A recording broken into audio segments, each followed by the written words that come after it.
Hey, what's going on, everybody? My name is Adam, and as always, welcome to the channel.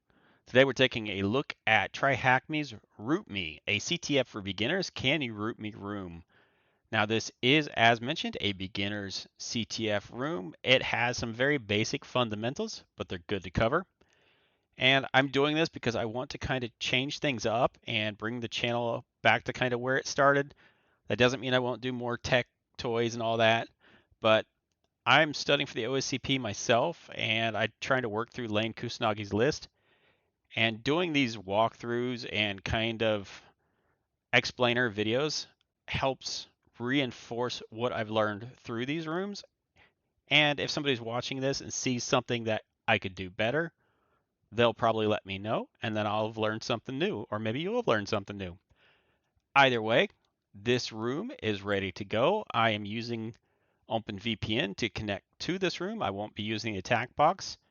If you have a TryHackMe subscription, you can start your attack box here. I'm, like I said, using OpenVPN.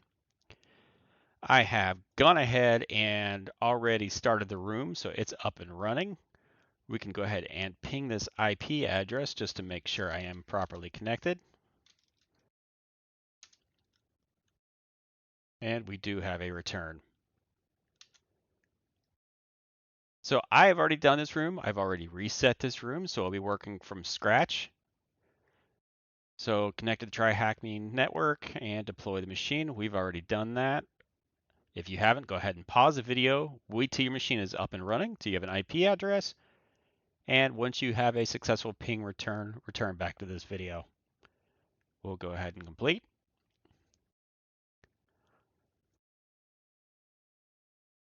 So first, let's get some information about the target. Scan the machine, how many ports are open. So the easiest way we can do this is we're going to run an nmap scan, and all we need to do is check for open ports. Nothing fancy, nothing more than that. So if we do sudo nmap sv, we'll do 10.10.55.97. What sv is going to do here is it's just going to return the open ports for us and nothing else.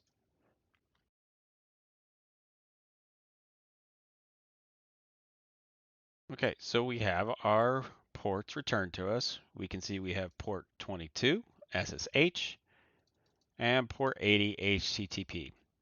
So scan the machine, how many ports are open? Well, that's going to be 2. And what does the hint tell us? Use nmap to do a port scan. What version of Apache is running? So we can see we're running Apache HTTPD 2.4.29. And it looks like it just once, 2.429. Submit. What service is running on port 22? So if we come back here, we can see on port 22, SSH. So SSH. Find directories on the web server using the GoBuster tool. So we're going to go ahead and clear this. And what we can do with GoBuster is we're going to use GoBuster to crawl directory names or file hierarchy, I guess. And we're going to do that by doing GoBuster dir -u. This is going to be the IP, our target IP address, in this case 10.10.55.97. Now we're going to do -w for the word list, and then I'm going to use user share word list. Now in Kali, what you can do is say you don't know the name of the word list or what's in that word list directory. If you double tap, you can navigate through your word lists here. I'm going to use dirb, and then let's go ahead and I'm going to use common. And then if I hit enter, we can already see we're getting returns here. And what I'll do is I'll go ahead and speed this section up and return once it's done. All right, looks like GoBuster is done scanning. So find the directories on the web server using the GoBuster tool. We're going to go ahead and call this complete. Now it's asking, what is the hidden directory? So one thing we can do is kind of see which ones stand out. 403 is going to be forbidden access. Anything with a 301, I believe, is a redirect. And server status is 403 is going to be forbidden. 200 is allow. So let's take a look at the website real quick.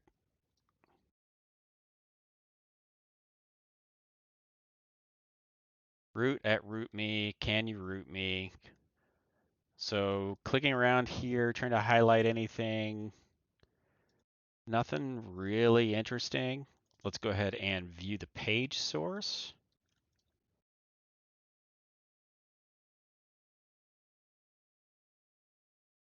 And nothing really in the page source looks that interesting.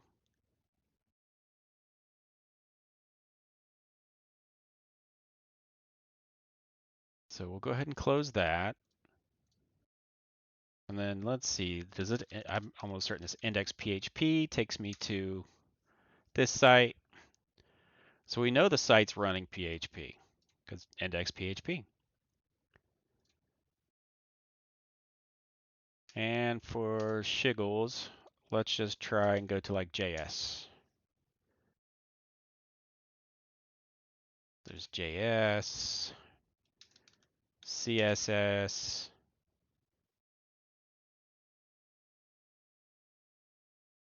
Yes, nothing really interesting there. Server status is denied. These are denied. So we got panel and uploads. Well, upload sounds like this, or it looks like this. What is the hidden directory? So let's panel.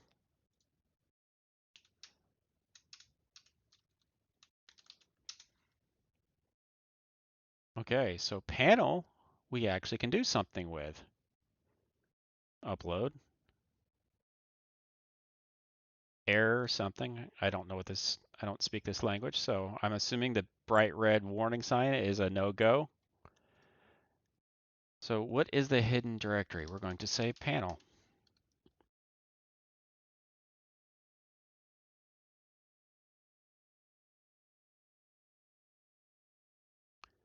Find a form to upload and get a reverse shell and find the flag.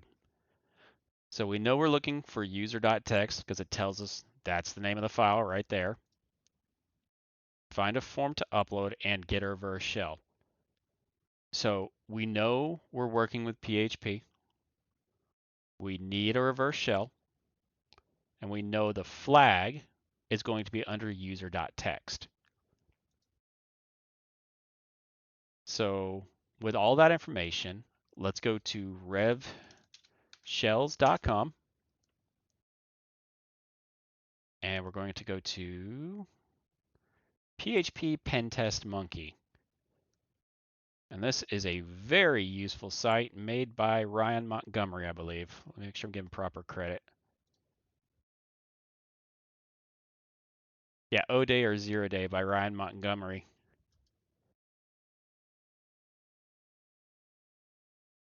So this is going to be the IP address of where the shell will call back home. So you want your shell to call back home to you. So I'm going to do IPA, and I'm looking for my tunnel address, which is going to be this address right here. Now, if you're using the attack box, your output will look a little different, but you're looking for a 10 address. Make sure you are not using your target address, or you're going to tell your reverse shell to contact back to your target address, and that's not what you want it to do. You want it to contact back to you. So I have that. I have my IP address. So 10.6.7.8.12. Port 9001 is fine. We're going to establish a netcat listener on 9001, so that's just the command to do that. And what you do is when you update here, it updates here automatically. So now we can go ahead and download our payload. And I'm just going to rename this to PHP. And since I'm already in my downloads directory, if I do ls, we should see that now, payload PHP. So let me clear my screen. So the next thing I'm going to do is take this information here. This is the netcat listener information. And we're going to do netcat-lvnp 9001. And now it's listening on any 9001.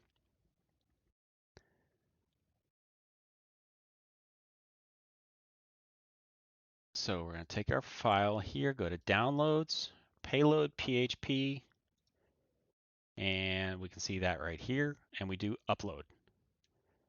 And PHP is not permitted or not allowed. So we need to figure out what PHP is allowed. One thing you can do is there are multiple versions of PHP. So let's do PHP versions. And see how many PHP versions there are. Does this tell us? 8.5, 8.4, 8.3, 8.2. Well, let's go back. How many versions are there?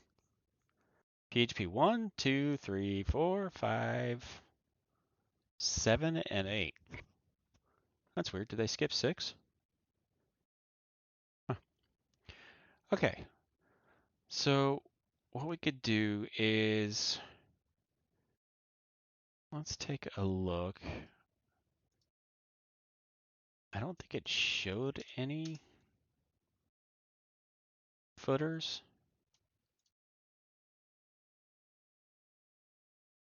No, so I don't have a date on this. Okay. I'm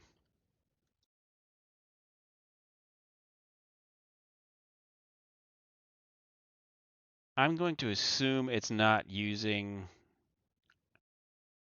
like PHP 3 and below. So what we can try and do is let's create a few files. Let's do touch payload PHP. We'll do 3, 4, and we'll just throw these empty files in here.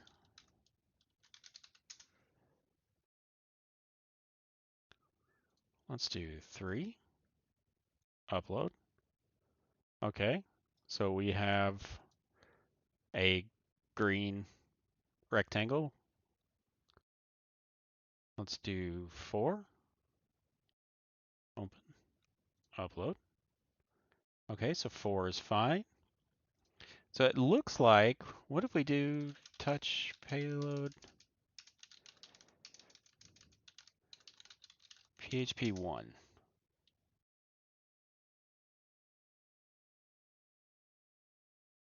Upload.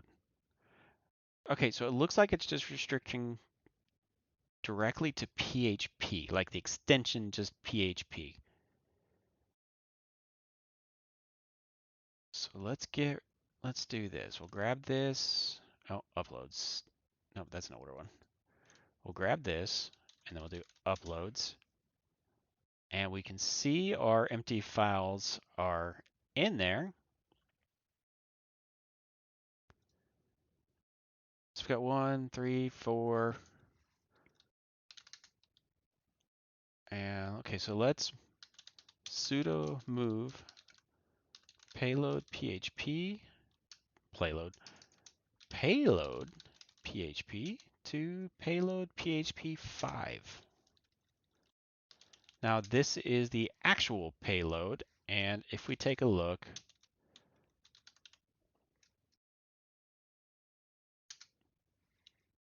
this is the payload we created from revshells.com. Here's the IP address.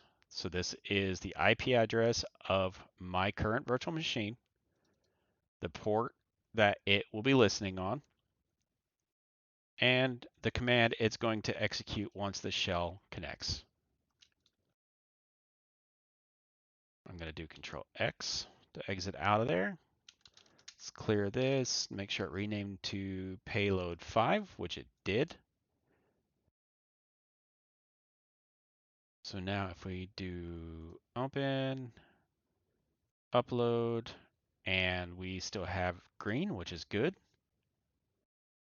So we'll come back over here. This is still listening, so it's waiting for the reverse connection. We'll refresh this page.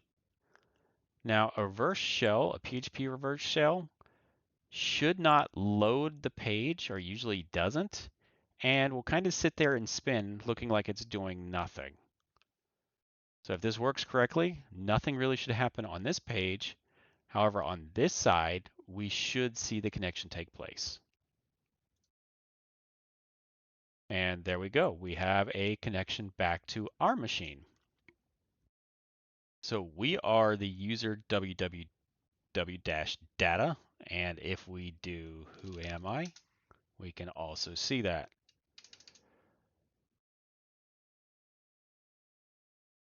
So if we come back over here to TryHackMe, it says find a form to upload and get a reverse shell. We've done that, and find the flag.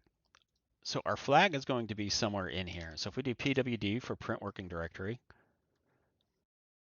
that's not going to be very helpful. So what we can do is, let's see, if we do cd user, print working directory. Yeah, cd user, ls, lah. So you could manually go through and do all of this, which seems like it would be quite a pain and honestly a waste of time. So I'm going to do it a different way. Instead of manually going through, and I could stabilize the shell, but I'm going to run it just as it is. And all I'm going to do is use the find command. So I'm going to do find / name, and it's going to be quotation user dot text, because that's what I'm looking for. And immediately we start getting these permission denied. And there's some more permissions denied, some more permissions denied. And if we go all the way up here, we can see we are allowed to read this user.text.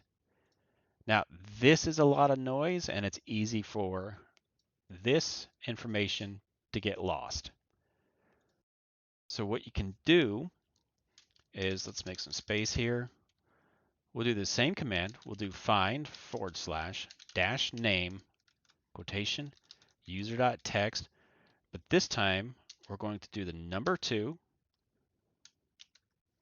and we're going to take the useless information and we're going to silence that noise. So the number 2, I still can't remember the proper name for this. I want to say right angle bracket. I'm not sure that's correct. To dev null. That will take all this information and get it out of our way. So if we do this now, we have our result right there. So let's go ahead and cat out that flag.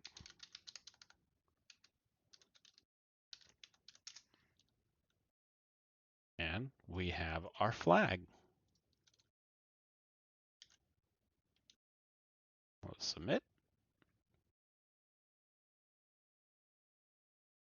All right, let's move into task 4, which is privilege escalation. Search for files with the SUID permission. Which file is weird? Now this one didn't stand out to me right away, and eventually you'll start seeing things once you do this more often. So what we can do is we're going to use the find command again, and we're going to look for files with a specific permission of 4,000. So if we do find / but this time instead of doing name, we're going to do -user root -perm, and we are looking for files with permission of 4,000.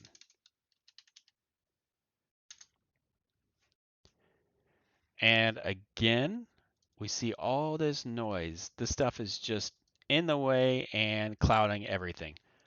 So we can do find / user root -perm 4,000, the number 2, this / dev null, and we'll silence that noise and we'll get a more useful output.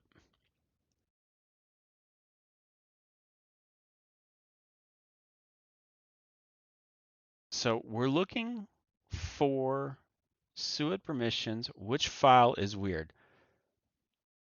So we're looking for binaries, and this little section stands out the most.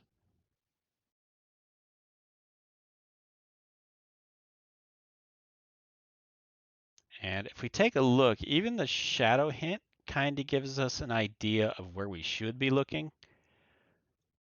There's 3 characters here, 3 characters here, and then I think 6 here. So that kind of gives us an idea we need to be in user bin.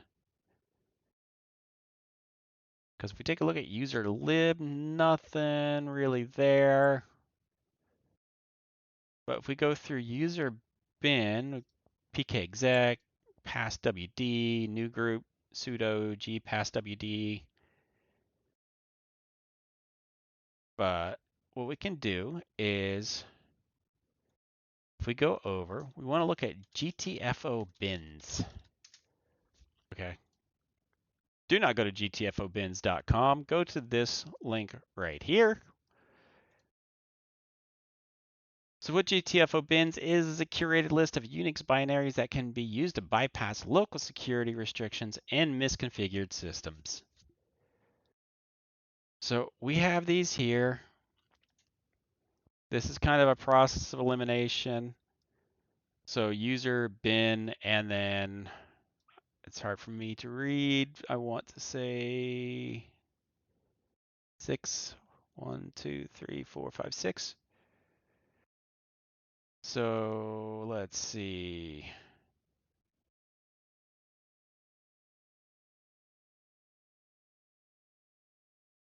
Take a look at these, and I went too far. That's not going to be it. That won't be it. Python could be it. That won't be it. That won't be it. Possibly. Also possibly, and possibly. So we do see Python, and that's usually a key sign that you can go here and Python. These payloads are compatible with both Python version 2 and 3. So what we can do is we can do Python -- version, and we can see that this is running Python 2.7.17.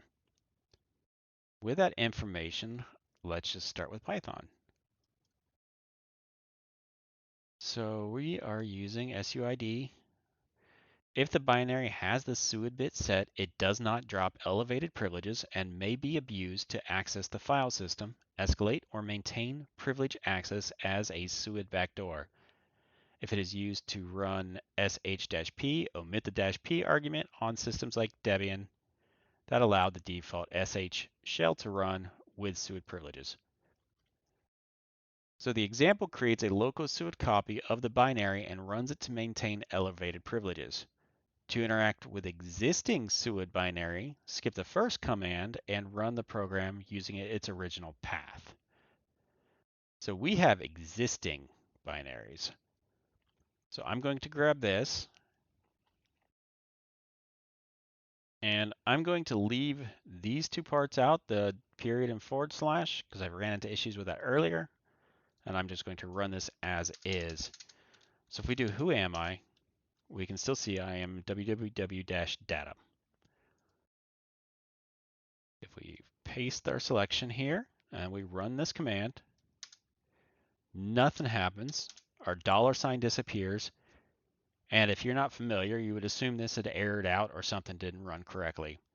However, if we do who am I again, we can see this time I'm root. So with that, we'll go back over here, search for the files with a suid permission. Which file is weird?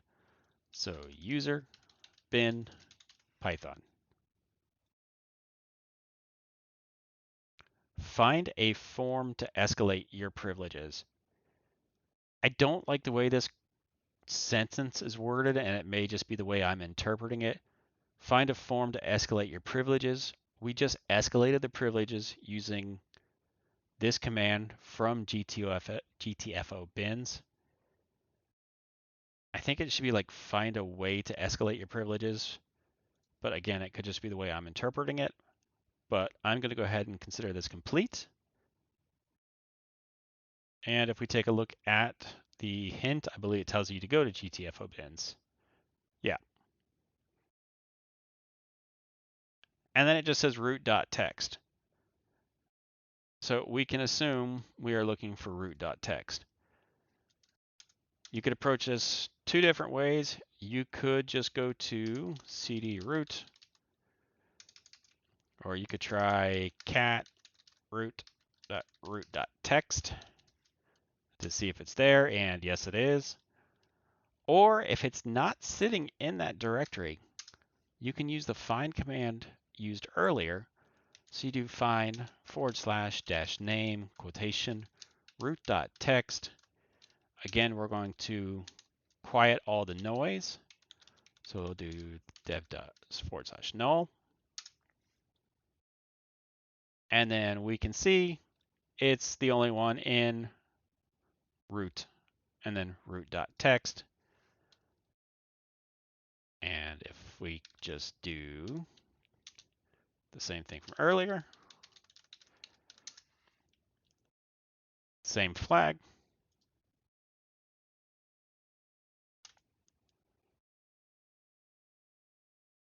Now that is the end of RootMe.